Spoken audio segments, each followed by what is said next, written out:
मध्य प्रदेश शासन के अंतर्गत भोजपुरी साहित्य अकादमी भोपाल द्वारा आयोजित आज की इस परिचर्चा में आप सबका स्वागत है। आज का विषय है भोजपुरी संस्कृति के विलुप्त हो रहे कतिपय लोक नृत्यों की विशेषताएं, जिसमें आज हम कुछ लोक नृत्यों के विषय में चर्चा करेंगे। उसमें सबसे पहले बिहार का विलुप्त प्राय लेकिन किसी ज़माने में बहुत ही मशहूर और एंटरटेनमेंट का बहुत ही अच्छा सशक्त साधन था लौंडा नृत्य। जैसा कि शब्द से आप समझ सकते हैं कि लौंडा जो है कम उम्र के अल्पवयस्क लड़कों को भी किसी किसी क्षेत्र में कहा जाता है, लौंडा कह के बुलाया जाता है।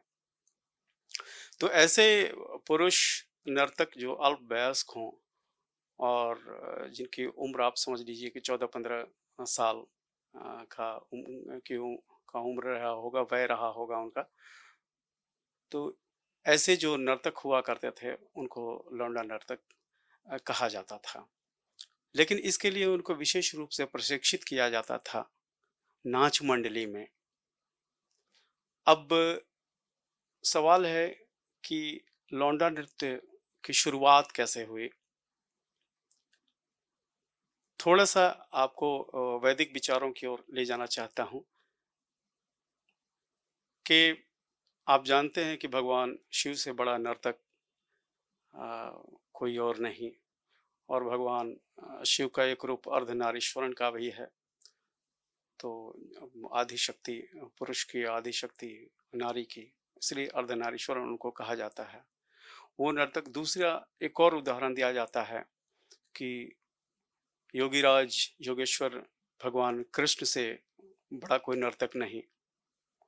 और कृष्ण भगवान के बारे में भी बहुत सारे गीतों में वर्णन आता रहता है कि वो नारी का वेश पकड़ के, मणिहारिन जो चूड़ी बेचने वाले होते थे उसका रूप पकड़ के वो जाते थे, गोपियों के बीच में रहते थे। बाद में भले उनको पहचान लिया जाता था कि ये कोई नारी नहीं कृष्ण है, लेकिन वो नारी का वेश बना करके और जितने वस्त्राभूषण हैं नारी के वो सब पहन करके और गोपियों के बीच चूड़ी बेचने के बहाने वो जाते थे, और बहुत सारे गीतों में इसका वर्णन मिलता है।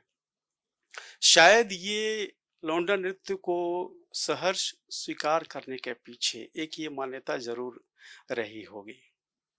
दूसरी एक बात ये है कि गाँव में शादी-ब्याह के अवसर पर या अन्य मांगलिक अवसर के पर जो अपने मनोरंजन के साधन के लिए या एंटरटेनमेंट के लिए बुलाया जाता था नर्तकियों को, गायिकाओं को, ये बनारस से, गया से, मुज़फ्फरपुर से, बिहार में उनको आमंत्रित किया जाता था और वो शादी-ब्याह के अवसर पर अपना नृत्य प्रदर्शन, गायन प्रदर्शन किया करती थी। लेकिन ये आम साधारण के लिए ये आयोजन संभव नहीं था अपने-अपने घरों में शादी-ब्याह के अवसर पर। सबसे बड़ी बात है कि इसको धनी लोग ही ये आयोजित कर सकते थे, उनको बुला सकते थे, क्योंकि पारिश्रमिक और मानदेय नर्तकियों और गायिकाओं का इतना ज़्यादा होता था कि आम जन को अफ़ोर्ड कर पाना, आम जन के लिए उनका मानदेय चुका पाना बहुत मुश्किल कार्य था। तो इसका एक दूसरे तरह का उपाय अपनाया गया उसमें कि गाँव के लोगों ने ही एक नाच मंडली की शुरुआत की, मध्यम और निम्न वर्ग के लोगों के लिए जो धन से गरीब थे, ज़मींदारों के अलावा। तो इन लोगों ने उसको आयोजित करना शुरू किया। अब प्रश्न ये था कि महिलाओं की भूमिका कौन करे? तो महिलाएँ तो जहाँ ड्योढ़ी से घर से बाहर कदम रखने की इजाज़त नहीं थी, तो फिर बाहर निकल के नाच गाना करना तो और भी बहुत ही दूभर था। तो उपाय ये निकाला गया कि गाँव के कम उम्र के अल्पवयस्क लड़कों को ही नारी का वेश बना के उनका मेकअप गेटअप करके और उनको मंच पे उतारा जाए और उसके पहले उनको प्रशिक्षित किया जाए। तो इस प्रकार लौंडा नृत्य शैली का उदय हुआ। लेकिन ये ठीक-ठीक बता पाना अ, संभव नहीं है कि इसकी सबसे पहली शुरुआत और पहल शुरुआत किसने की। अब ये इनमें बहुत सारे नाच मंडलियाँ बनी, जिसमें लौंडा नृत्य के रूप में शाहाबाद क्षेत्र के चाई ओझा बड़े मशहूर थे 60 के दशक में, मतलब 1960 के आसपास में, 50 के आसपास में। तो उनका वो उस समय में बहुत बड़ा ग्लैमर जीते थे। हर एंट्री पर बुजुर्ग बताते हैं कि उनके मंच मंच पर हर एंट्री पर वो अपना ड्रेस बदल देते थे और सूर, तुलसी, कबीर, मीरा, कुछ फ़िल्मी गीत भी, उन सब पर वो नृत्य करते थे और चूँकि बनारस से वो सीख के आए थे कथक वगैरह, तो उसका भी समावेश वो करते हुए और रात भर वो लोगों को एंटरटेन करते थे अपनी नाच मंडली के साथ। उसके अलावा बिहार में अभी वर्तमान भोजपुर जिले के चरपोखरी के नागदेव तिवारी हुआ करते थे। वो भी अपनी नाच मंडली में वो वास्तव में लौंडा नृत्य ही करते थे और सुना है कि उन्होंने भी बनारस से ही सारी परंपराएँ कथक वगैरह सीख कर के वो आए थे। तो उनकी नाच मंडली भी बहुत पॉपुलर थी और धीरे जैसे-जैसे पॉपुलैरिटी बढ़ती जाती है तो कलाकार का पारिश्रमिक भी बढ़ता जाता है। उस हिसाब से भी नागदेव तिवारी बहुत ज़्यादा पॉपुलर थे और उनकी नाच मंडली भी बहुत विशाल थी, बहुत बड़ी थी, बहुत लोग उसके अंदर में थे।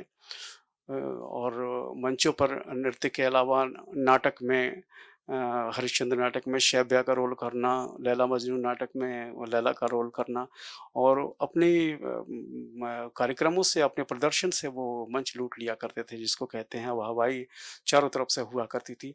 तो अलग से और एंटरटेनमेंट का कोई साधन नहीं था, इसलिए इन मांगलिक अवसरों पर लौंडा नृत्य का बहुत ही ज़्यादा महत्व था। इसके अलावा और भी हीरा राम जी का दल, राम बालक जी का नृत्य गंगा उस पार सारण क्षेत्र में, और ये बहुत सारी नाटक मंडलियाँ बनी जिन्होंने लौंडा नृत्य शैली को बहुत सशक्त रूप से पेश किया।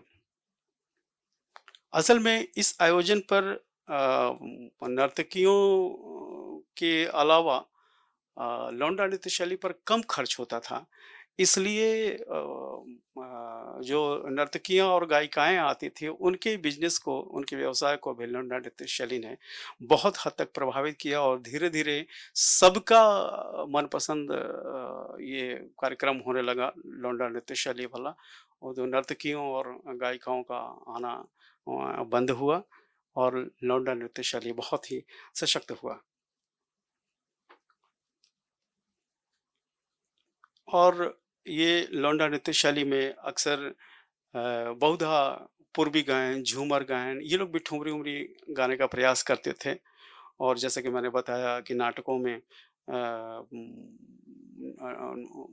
हरिश्चंद्र नाटक, लैला मजनू इत्यादि, श्री फरहाद, बहुत सारे नाटक ये लोग खेलते थे। उसमें अपना गीत भी बनाते थे, उनका एक गीतकार भी हुआ करता था, तो वो गीत उसमें शामिल किया करते थे। और कई लोक कथाओं पर हुआ करता था। वो लोक कथा के जो गीत होते थे, वो चलते रहते थे और उसके ऊपर वो अपना सशक्त अभिनय करते रहते थे। नाच में लौंडा नर्तकों द्वारा बिहार का सुविख्यात लोक गायन पूर्वी का बखूबी गायन और उस पर भाव नर्तन किया जाता था। पूर्वी गायन में जो होता है वो विलंबित लय से शुरू होकर के दुगुन होते हुए द्रुत तक जाता है, अति द्रुत तक जाता है और अति द्रुत से होते हुए फिर द्रुत और मध्य लय और विलंबित तक आता है। ये एक खास चलन है पूर्वी गायन की। तो उस पर काफी, एक गाने में काफी समय मिलता था लौंडा नर्तकों को और तरह-तरह से वो अपना भाव और गीत के हिसाब से जो उसके शब्दावली हुआ करती थी, उस पर बहुत अच्छे ढंग से उसको उसका भाव का प्रदर्शन करते थे।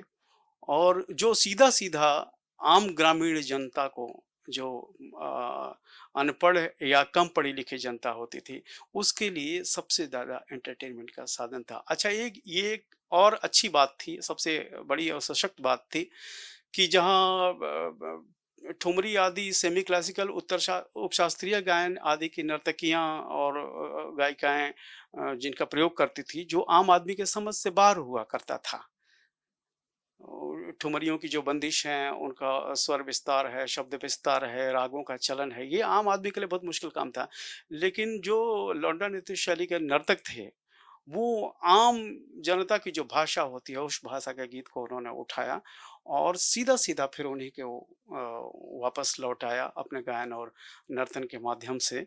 तो ये ऑडियंस को समझ में आती थी और ये इसीलिए सबसे ज़्यादा उसके सशक्त सशक्त होने का ये कारण रहा। लौंडा शैली लोक नृत्य के लिए जैसा कि मैंने बताया कि बहुत कम उम्र के लड़के जिनकी छवि बहुत मनमोहक हुआ करती थी, उनको प्रशिक्षित करके और उनको प्रदर्शन में लाया जाता था। लेकिन एक शर्त होती थी कि लड़के तो बहुत सारे सारे ही अल्पवयस्क होते हैं और धीरे-धीरे जवानी की ओर जाते हैं। लेकिन उनमें उनमें उनका सुरीला होना बेहद आवश्यक था। पहले ये चेक किया जाता था कि वो सुरीला है कि नहीं। तो वो अगर थोड़ा कम सुरीला भी है तो उसको प्रशिक्षित करके बेहद सुरीला बनाना बेहद ज़रूरी होता था। उसके अलावा आवाज़ का रेंज भी ऊँचा होना बहुत ज़रूरी होता था क्योंकि पूर्वी गायन में पुराने ज़माने में माइक्रोफ़ोन का इतना अच्छा हिसाब-किताब नहीं था। एक शायद बड़े साइज़ का माइक्रोफ़ोन हुआ करता था जिसको नारियल के रस्सी के सहारे शामियाने में लटका दिया जाता था। उसी एक माइक से वो नगाड़े की भी ध्वनि आ रही है, ढोलक की भी ध्वनि आ रही है, हारमोनियम की भी ध्वनि आ रही है और लौंडा नर्तक को गाना भी पड़ता था। तो इसलिए उनका ऊँचे स्वर में गाना बहुत ज़रूरी हुआ करता था। ये सब भी प्रशिक्षण उसमें साथ में दिया जाता था। विवाह के अलावा चैत्र मास में चैता घाटों जो हुआ करता था बिहार में चैता घाटों का गायन का तो चलन अब भी है।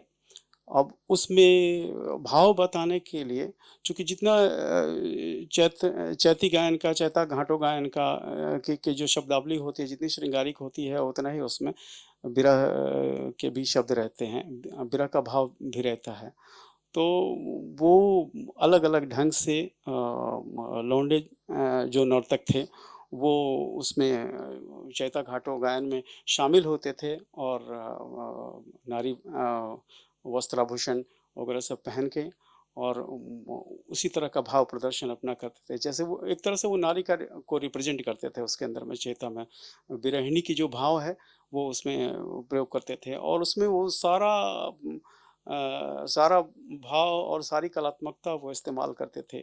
चाहे वो कमर की लचक हो या कभी-कभी आँख आँख भी मारना, कुछ अश्लील इशारे भी करना उसके अंदर शामिल हुआ करता था। तो ये पूरा चैत्र मास लगभग बैसाख में भी चैता घाटों का जो जम के गायन हुआ करता था, तो उसमें अच्छा एंटरटेन करते थे।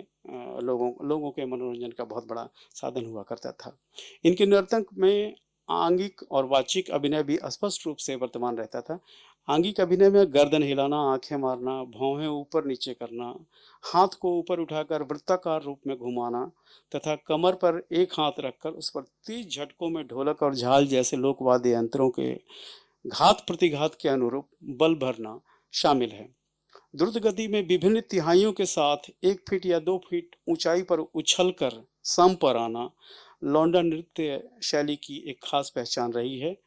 ये भाव भंगिमाएं शास्त्रीय नृत्य कथक से ली गई थी जिसमें गत भाव की प्रधानता रहती है। नृत्य करने वाला पुरुष पुरुष कलाकार युवती का रूप धारण कर अपने नायक के साथ छेड़खानी और रूठने आदि का अभिनय करता है जिससे आम जनता का भरपूर मनोरंजन होता होता था। भिखारी ठाकुर ने भी जी अपने नृत्यों में ऐसे ही लौंडा नृत्य शैली का प्रयोग किया। उसमें गांव के लड़कों को प्रशिक्षित कर और जनता की समस्या, कुरीतियों, नारियों की विरह वेदना आदि को उजागर कर जन जागरण और लोक चेतना को जगाने का प्रयास करते थे, जो बहुत ही सफल हुआ करता था। एक जहाँ वो शुरू करते थे, वहाँ भीड़ बहुत ज़बरदस्त हुआ करता था और मेकअप के लिए वो एक मुर्दा शंख हुआ करता था, उसको लपेट लेते थे, ऊपर से फिर थोड़ा-सा अभ्रक छींट देते थे, जिससे पेट्रोमैक्स के लाइट में वो चमकता रहता था, काफ़ी बेहतरीन दिखता था। भले ही वो बाद में गर्मी के पसीने से कहीं-कहीं बहने लगता था, जो मैंने देखा है 70 के दशक में, उसकी चर्चा मैं कर रहा हूँ। लेकिन वो रात भर एंटरटेनमेंट का पूरा साधन हुआ करता था। अब चूँकि नाचना रहता था, तो बार-बार नकली बालों का प्रयोग नहीं कर सकते थे, नकली चोटी का प्रयोग नहीं कर सकते थे। इसलिए लौंडा नर्तकों में लंबे-लंबे बाल रखने की प्रथा थी और बालों की बहुत सेवा करते थे वो। अपने चेहरे का भी बहुत ध्यान रखते थे वो, सभी लौंडा नर्तक। और लेकिन जिनके बाल थोड़े कम होते थे, मैंने तो कभी-कभी दाँत टूटे हुए लौंडे को भी नर्तक के रूप में देखा है। तो वो एक अलग से हास्य का भाव पैदा करते थे आम जनता के बीच में। उनके बाल कम होते थे, वो तो नकली बाल और लंबी नकली चोटी लगा के वो उसमें नृत्य करते थे। लेकिन कालांतराल में इंटरनेट का ज़माना, और अब तो दिखता है कि शामियाने के अंदर में लोग पर्दे पर पर्दा टांग करके फ़िल्में देखते हैं, या टीवी लगा करके, सीडी लगा करके, आदि डिवाइस का इस्तेमाल करके वो वहाँ फ़िल्में देखते हैं या कोई अन्य कार्यक्रम देखते हैं। अब ये लौंडा नृत्य शैली भी लगभग मृतप्राय हो चली है। बहुत कम देखने को ये मिलता है। तो इन कलाकारों के सामने रोज़ी-रोटी की भी समस्या बहुत भयंकर पैदा हो गई है और ऐसे लौंडा नृत्य शैली विलुप्ति के कगार पर खड़ी हो गई है। ज़रूरत है इस लोक कला को संरक्षण देने की। दूसरा जो एक लोक नृत्य है हमारा, ये बहुत ज़्यादा व्यवसाय से तो नहीं जुड़ा हुआ है, लेकिन घरेलू वातावरण में एक तरह से एकदम से गाँवी वातावरण, गाँव की जो औरतें हैं, उनके द्वारा किया जाने वाला ये गीत नृत्य हुआ करता था। भादों के महीने में जब वर्षा बहुत कम होती थी या नहीं के बराबर होती थी, तो वो वर्षा को आमंत्रित करने के लिए ये चौहट गीत गाया जाता था। इसकी खासियत ये थी, ये विशेषताएँ ये थी कि खुले मैदान में या फिर जिनके घर का आंगन बड़ा हुआ करता था, कभी-कभी आंगन में भी करते हुए हमने देखा है। ऐसे जनरली खुले मैदान में ही ये किया जाता था। तो इन स्थानों पर चौहट नृत्य गान का प्रदर्शन हुआ करता था। इसमें सिर्फ़ महिलाएँ ही भाग लेती थीं और महिलाएँ 2 दल में बँट जाती थीं। 2 दल में एकदम बिल्कुल आमने-सामने, और परस्पर एक-दूसरे के सामने खड़े होकर ये लोग चौहट गाते थे और नृत्य करते थे, और नृत्य के क्रम में एक-दूसरे से मिलते थे, सामने जाते थे, एक दल कुछ गाया, कुछ सवाल किया, और सामने फिर दूसरे दल के पास नाचते हुए वहाँ पहुँचता, गाते हुए पहुँचता, और फिर बिना पीठ दिखाए, ये ख़ासियत थी इसकी, बिना पीठ दिखाए वो दल फिर वैसे ही उल्टे कदम वापस लौट जाता। फिर अगला दल सामने आता था दूसरे दल के पास, और वो अपना गायन करके फिर उसी तरह से उल्टे कदम से वापस लौट जाता था। तो ये सिलसिला भी काफ़ी रात तक, शाम से शुरू होकर के काफ़ी रात तक चलता रहता था, और ये एक अच्छा एंटरटेनमेंट का साधन हुआ करता था। अब इसमें एक छोटी-सी कथा प्रचलित है जिसका गायन हुआ करता था चौहट का, कि एक राजा के राज्य में गंगाराम नाम का एक व्यक्ति हुआ करता था, जिसकी एक बहुत ही सुंदर बहन थी चंपिया। किसी दिन वो अपने खिड़की पर खड़ी होकर के, और वो अपने बाल संवार रही थी। उस नगर का राजा या जमींदार गुजर रहा था, और उसने देखा उसको, तो उस पर मोहित हो गया। उसने विवाह का प्रस्ताव रखा उसके भाई के पास, भाई ने इनकार कर दिया। भाई को राजा ने गिरफ्तार कर लिया। फिर चंपिया को मालूम हुआ ये, उसके बाद उसकी जो भाभी थी गंगाराम की पत्नी, उसने बहुत खरी-खोटी सुनाई चंपिया को कि तुम्हारी सुंदरता ऐसी है, इस सुंदरता को आग लगे, जिसने तुम्हारे भाई को गिरफ्तार करवा दिया, मेरे पति को गिरफ्तार करवा दिया। चंपिया को बहुत दुःख हुआ ये सुन कर के। वो राजा के पास गई और उसने कहा कि मैं आपसे विवाह करने के लिए तैयार हूँ, लेकिन आप मेरे भाई को रिहा कर दीजिए। जमींदार ने उसके भाई को रिहा कर दिया, और जब वो विवाह करके डोली उसके गांव से अपने महल की तरफ लेके चला, तो गांव से डोली जैसे ही थोड़ी देर पर पहुंची, और तो चंपिया ने कहा कि कहाँ रो डोली, रोक दो, मैं अपने बाबा के तालाब के पोखरे का पानी पीना चाहती हूँ। तो वो राजा जो था, वो ज़मींदार था, उसने कहा कि रानी, अब यहाँ का पानी क्या पियोगी? चलो तुम राजमहल चलो, वहाँ स्वर्ण पात्र है और स्वर्ण पात्र से पानी पीना। उसने ज़िद की, चंपिया ने ज़िद की कि नहीं, मुझे यहाँ का पानी अवश्य पीना है। तो वो राजा ने डोली रुकवाई, चंपिया डोली से नीचे उतरी, तालाब के किनारे गई, एक चुल्लू पानी पिया, फिर दूसरा चुल्लू पानी पिया और तीसरा चुल्लू पानी पीते ही उसके प्राण फकेरू वहाँ उड़ गए। तो कहीं न कहीं ये कथा चौहट में हमेशा आती रहती है और अन्य चौहट के गीतों में भी, इसीलिए वो एक समय होता है जब ज़मीन के मालिक को भी इस गीत में कहीं न कहीं से अपशब्द कहे जाते हैं और कोई भी ज़मीन का मालिक या ज़मींदार इसका बुरा नहीं मानता। ये चौहट की ख़ासियत हुआ करती थी। और ऐसे ही नेटुआ, नेटुआ का नाच भी हुआ करता था। नेटुआ, आप जानते हैं, घुमंतु जाति हुआ करती है, लेकिन नेटुआ का नाच भी अभी कोई नहीं देख पाता है। इसलिए कि सबके सामने रोजी रोटी की समस्या पैदा हो गई है, लोगों में व्यस्तताएं बढ़ गई हैं।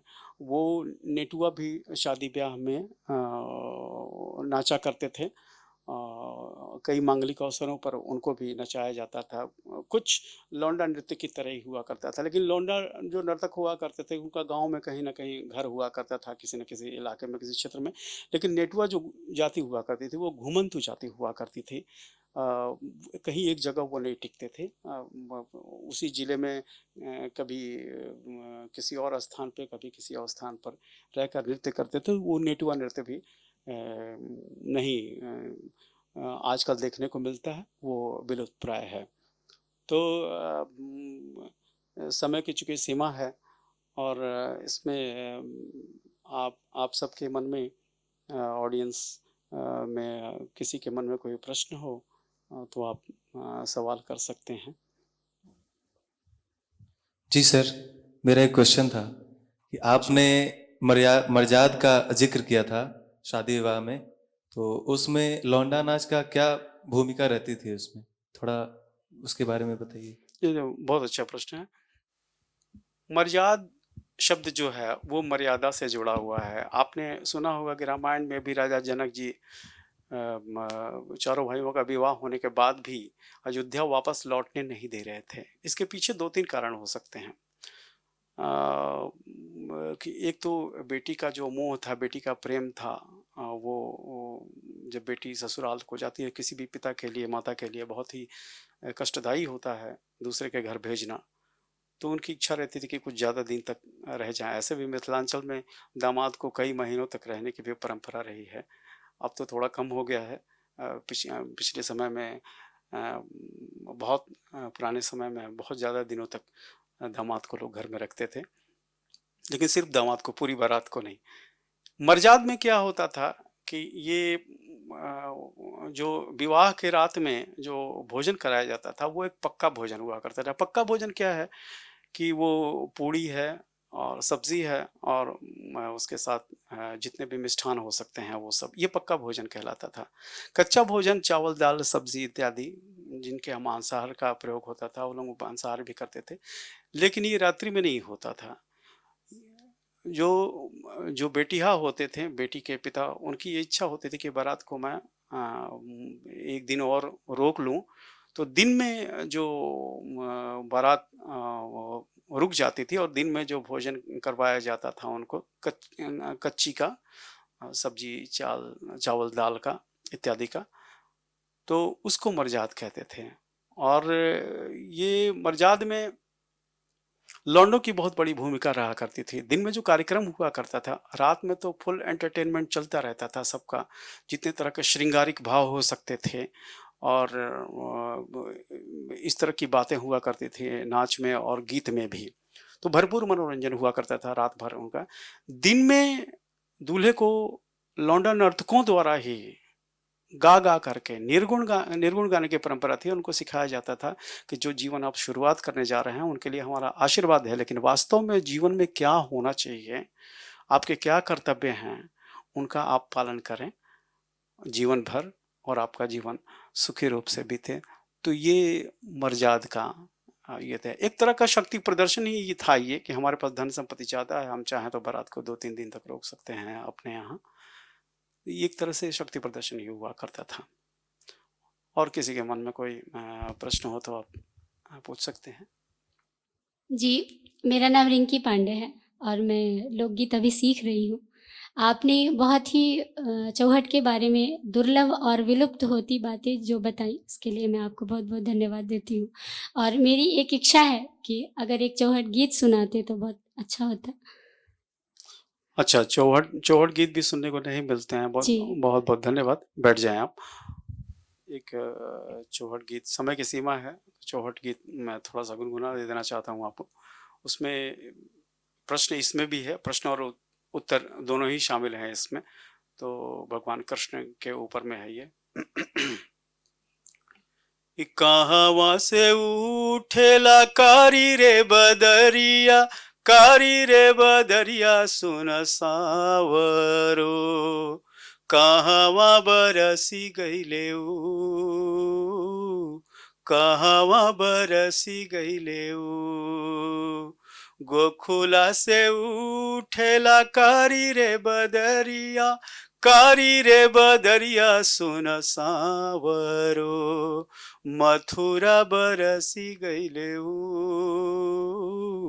मथुरा बरसी गईले के कर भींजेला लाली रे पगड़िया, लाली रे पगड़िया सुन सावरो, के कर लहंगा पटोर, के कर लहंगा पटोर।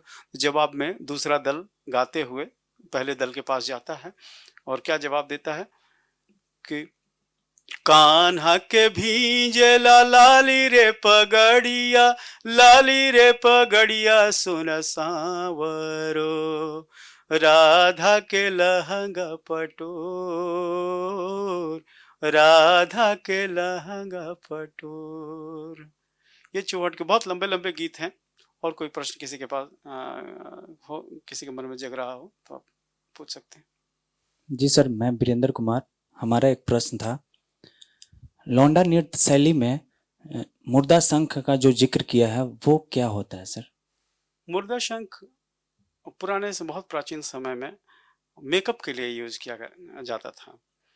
वो वास्तव में सारण क्षेत्र में या नदी किनारे में जहाँ पे दोमट मिट्टी हुआ करती थी, थोड़ा बालू और थोड़ी मिट्टी, उनमें छोटे छोटे ऐसे कण पत्थर बनने के क्रम में जो मिट्टी हुआ करती थी, है ना, और उसको लेके सफेद जो पत्थर के कण हुआ करते थे उनको, और बहुत छोटे छोटे उसमें शंख भी निकला करते थे वो बलुआही मिट्टी में, बहुत छोटे छोटे, और घोंघा का भी जो ऊपरी आवरण हुआ करता था वो भी। इन सब चीज़ों को बहुत बारीक पीस के और एकदम से उसका पाउडर बना करके, जो कहीं से भी गड़े नहीं चेहरे पर, वो उस पाउडर को चेहरे पर लगाने का लोग इस्तेमाल करते थे, जो मुर्दा शंख कहलाता था। एक्चुअली रियल वर्ड है वो मृदा शंख। मृदा मतलब मिट्टी होती है, उसमें जो शंख और ये सफ़ेद पत्थर के कण और जो घोंघे का ऊपरी आवरण होता था, तो उनको पीसा जाता था, पीस करके उसका पाउडर बनाया जाता था। बाद में थोड़ा सा अदरक छीट दिया जाता था चेहरे के ऊपर में, जिससे चेहरा पेट्रोमैक्स की रोशनी में चमकता रहता था। और कोई प्रश्न? जी सर, मेरा नाम वंदना कुमारी है और सबसे पहले तो आपका बहुत बहुत धन्यवाद जो आपने हमें भारतीय संस्कृति एवं बिहार के लोक नृत्यों के बारे में इतनी महत्वपूर्ण जानकारियाँ दी। और इन्हीं सब में से आपने एक नेटुआ गीत और नृत्य शैली के बारे में बताया, जो कि हमें आजकल सोशल मीडिया के प्लेटफॉर्म पर देखने सुनने को नहीं मिलता और ना ही हमें प्रत्यक्ष रूप से कहीं भी देखने और सुनने को मिलता है। तो आपसे ये आग्रह है कि आप हम सभी को एक नेटुआ गीत सुना सके तो बहुत बहुत आपके आभारी रहेंगे और हम सभी आपसे लाभान्वित होंगे। धन्यवाद। बिल्कुल सही बात है। अब जब नेटवर्क का प्रदर्शन ही नहीं होता, नाच का प्रदर्शन नहीं होता, तो जाहिर है कि गीत भी सुनने को नहीं मिलेंगे। एक नेटवर्क गीत मैं आपको सुना देता हूँ, बता देता हूँ।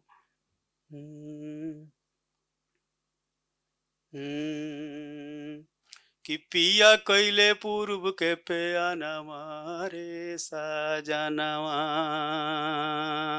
कि पिया कैले पूर्व के पेयानवा रे साजनवा,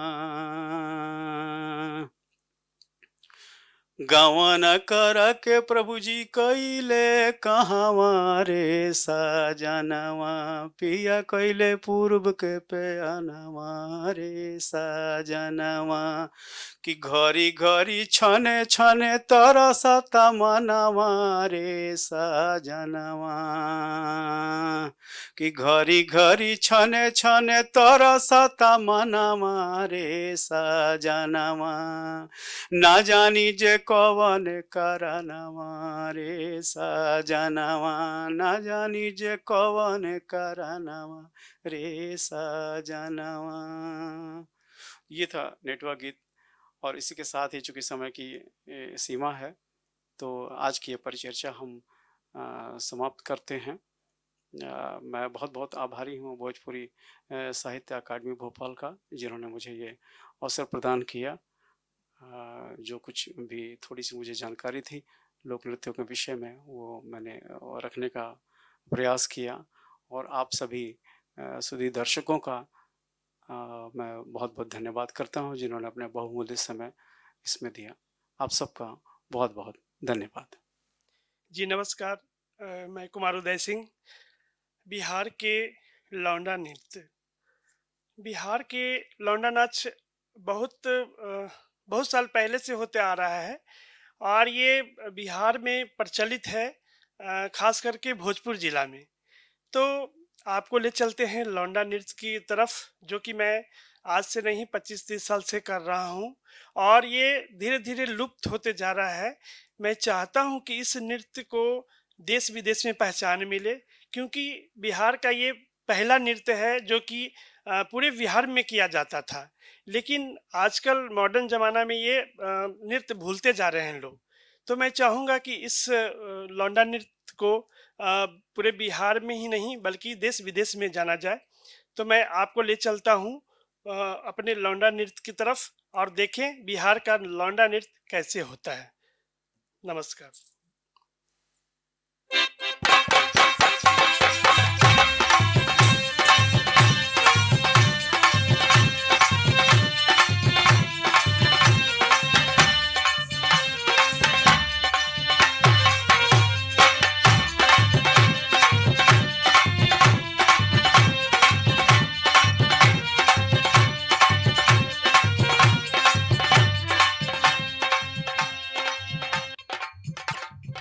तनका गौर से देखा हो, तनका गौर से देखा बदल गई स्टाइल रे दैया, स्टाइल रे दैया, बेलना पकड़े वाले हाथन में मोबाइल रे दैया।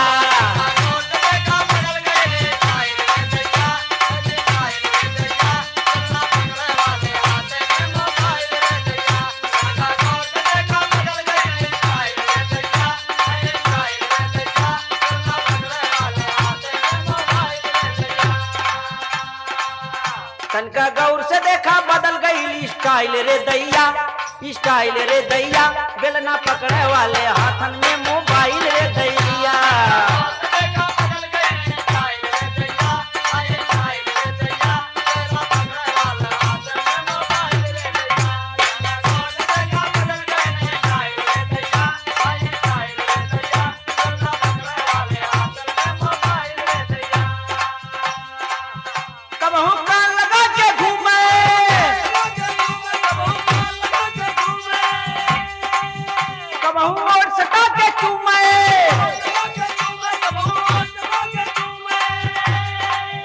पाके नई मोबाइल हो, पाके नई मोबाइल बोरियाई बौराइल रे दैया, बौराइल रे दैया, बेलना पकड़े वाले हाथन में मोबाइल रे दैया।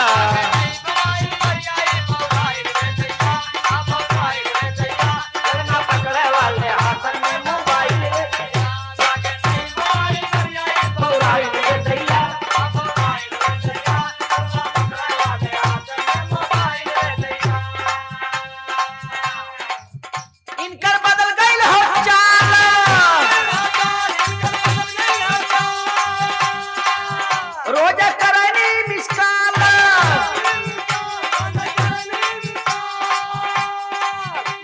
हमसे मिले बदे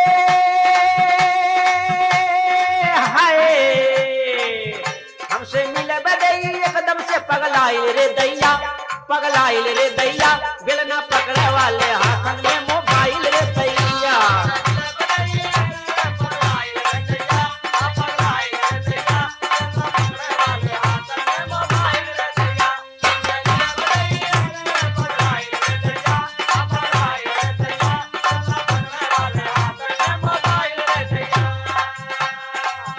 बतिया करनी होले होले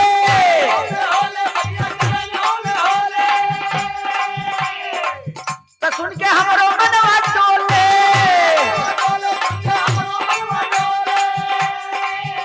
आके भेलपुरी हाय आके भेलपुरी चौपाटी में गदराइल रे दैया बेलना पकड़े वाले हाथन में मोबाइल रे दैया बेलना पकड़े वाले हाथन में मोबाइल रे दैया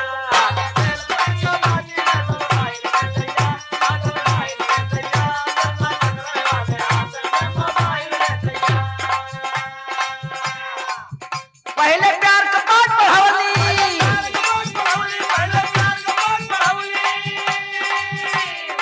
हाँ तो धीरे धीरे फिर फुसलावली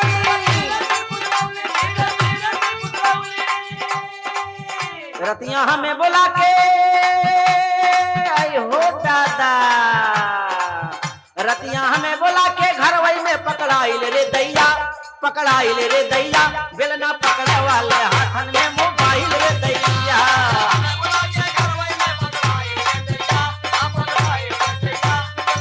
सुना सुना दर्शक भैया इतना एडवांस हो गए मेहरारू लोग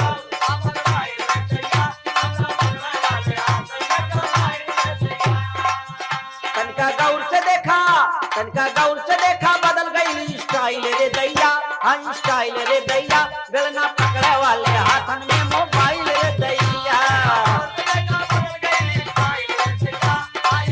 बेलना पकड़े वाले हाथन में मोबाइल रे दैया गौर से देखा बदल गई स्टाइल रे दैया हाँ स्टाइल रे दैया बेलना पकड़े वाले हाथन में मोबाइल रे दैया गौर से देखा बदल गई स्टाइल रे दैया हाँ स्टाइल रे दैया बेलना पकड़े वाले हाथन में मोबाइल रे दैया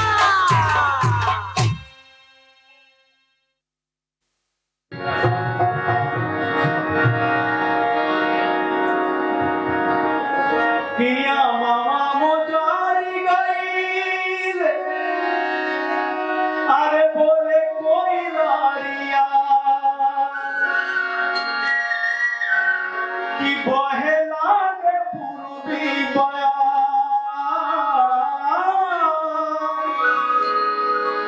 अपिया परदेसिया पतियो ना भेजे कि छछने लगिया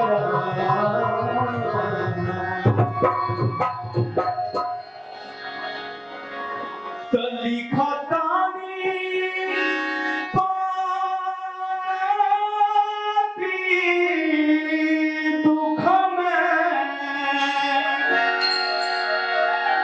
अरे फाटो तारे छाती मनवा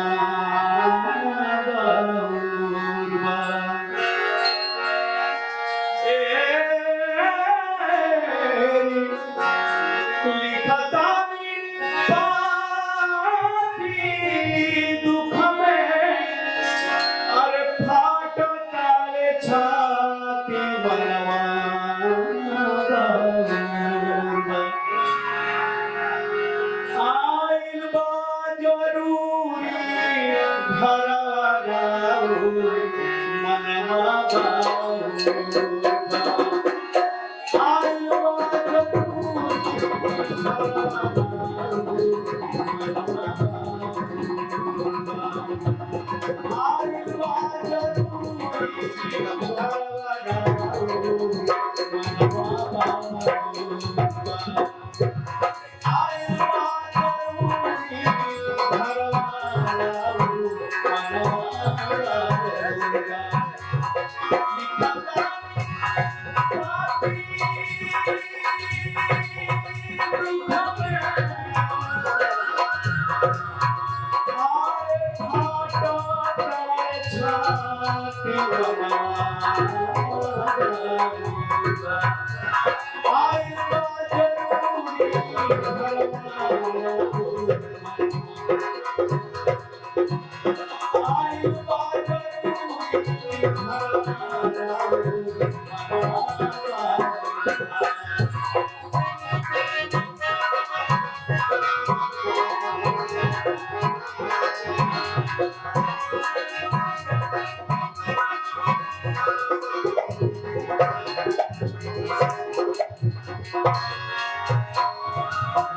लुगाई के फाटा कोरा मनाई चुएरा डोरा लुगाई के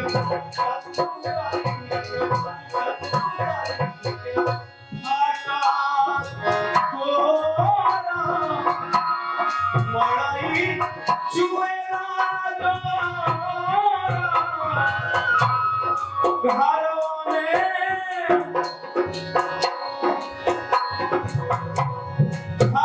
में नहीं खेला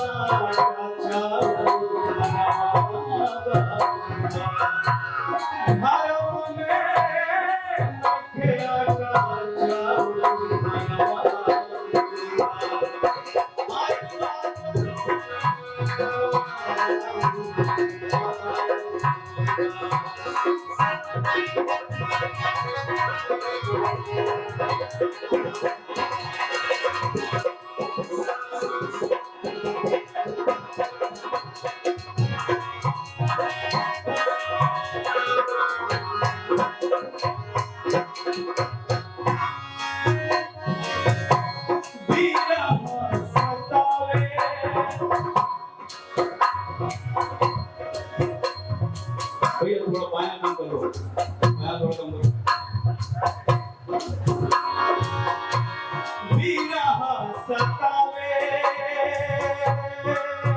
जोरा के कनावे करी सोना। विरह सतावे जोरा के कनावे करी सोना। अरे कैसे सही कैसे सही रखे सहारू मनवा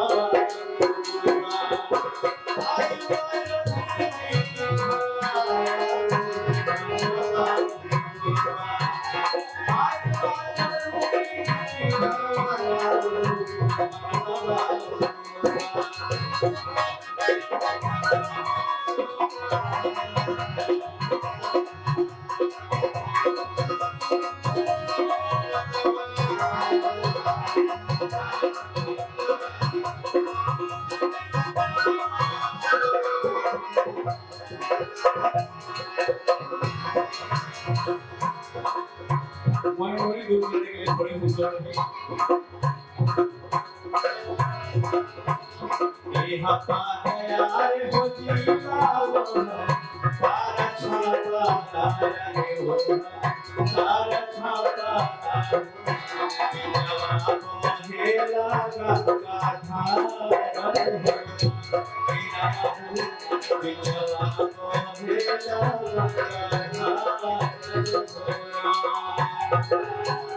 ओही बालू रे पिया पर बसे ले जोगी मिया रे बसे ले जोगी मिया जगवा से सुगावा बना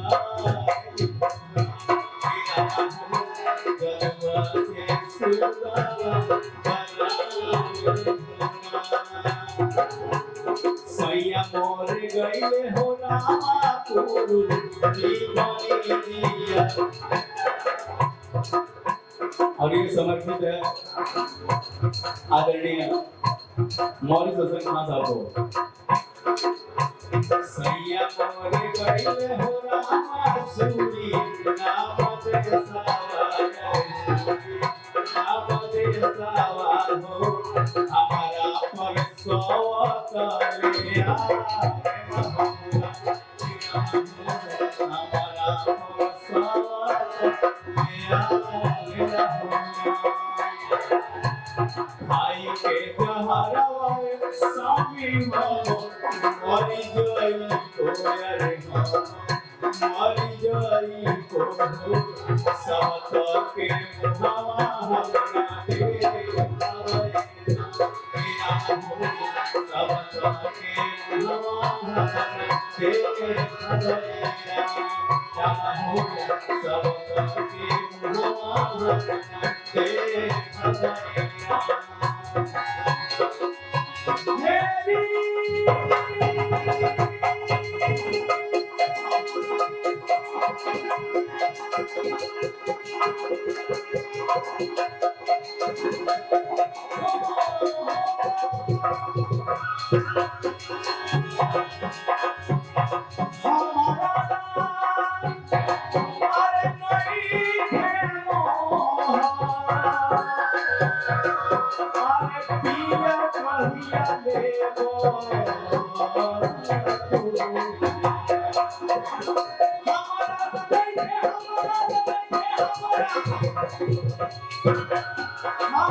बतावा चांद केकरा से कहाँ मिले जाला, बतावा चांद केकरा से कहाँ मिले जाला, केकरा से कहाँ मिले जाला, ओ केकरा से कहाँ मिले जाला, बतावा चांद केकरा से कहाँ मिले जाला, बतावा चांद केकरा से कहाँ मिले जाला।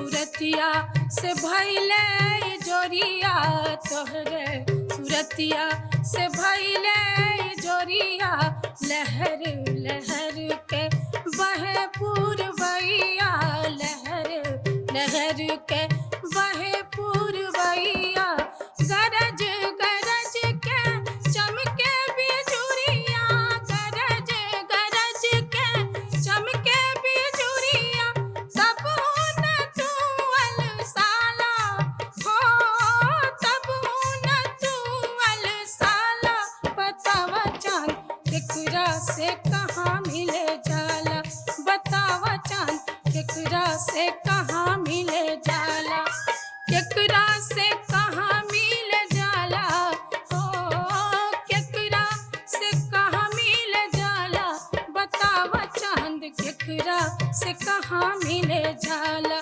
बतावा चांद केकरा से कहाँ मिले जाला।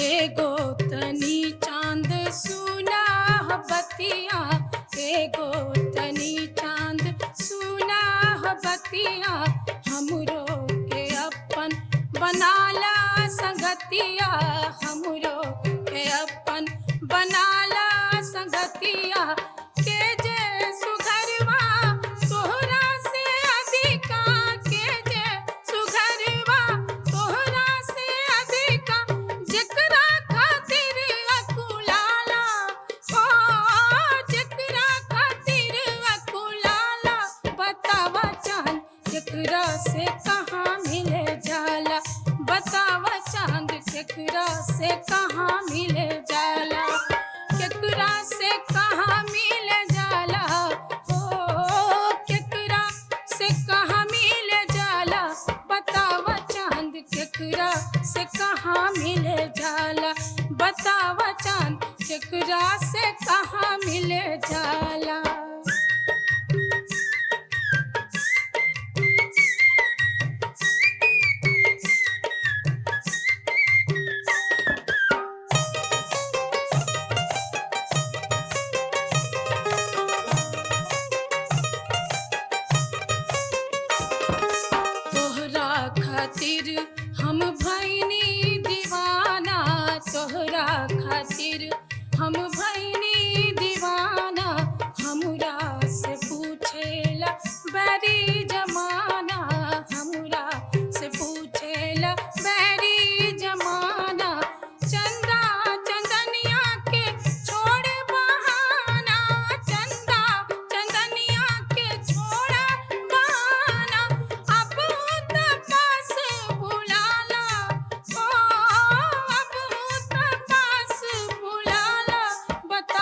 बका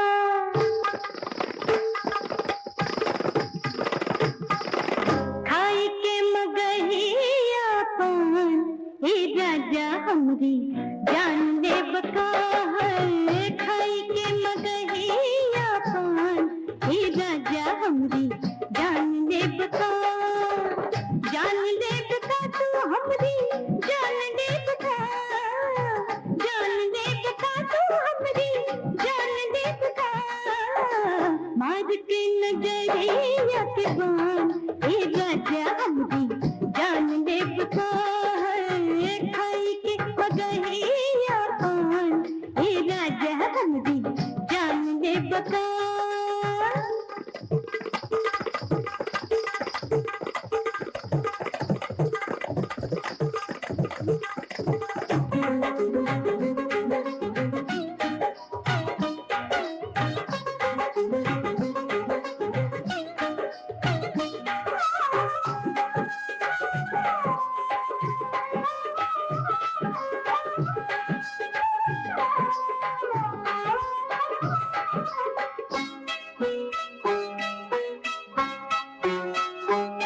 हमरी जबनियों पे जग झुक जाए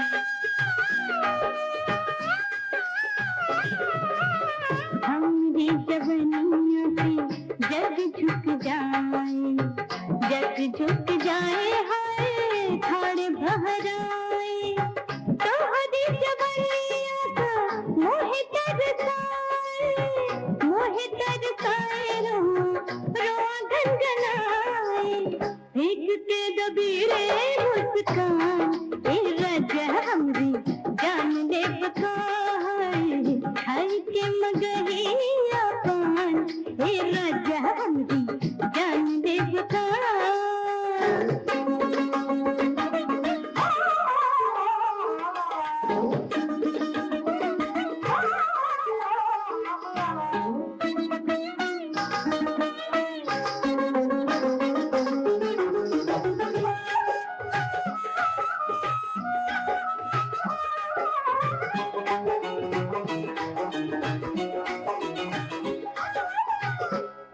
रे संजोगवा से नैनवा मिला के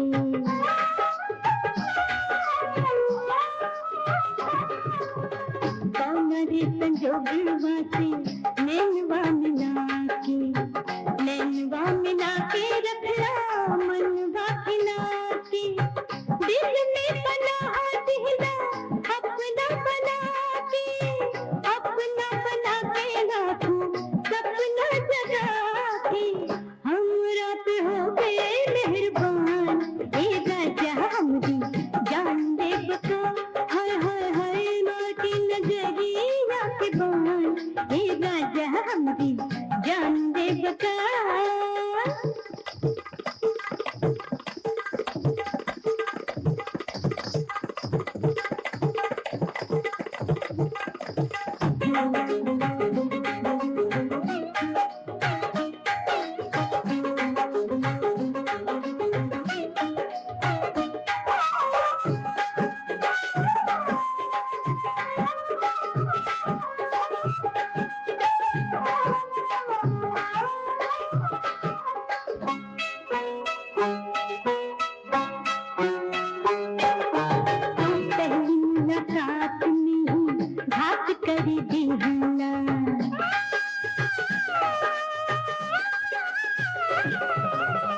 पहली मुलाकात में घात करी दिहला घात करी दिहला तो बेहात कर दिहला आज के दुनिया में रात कर दिहला रात कर दिहला हमके मात कर दिहला बांध के हमारी उड़ान ए राजा हमरी जान दे बको हाय खाई के मगहिया पान ए राजा हमरी जान दे बको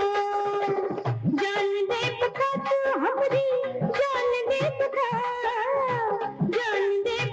तू हमरी जान दे बका मार के नजरिया के बान ए राजा हमरी जानने को तो है खाई के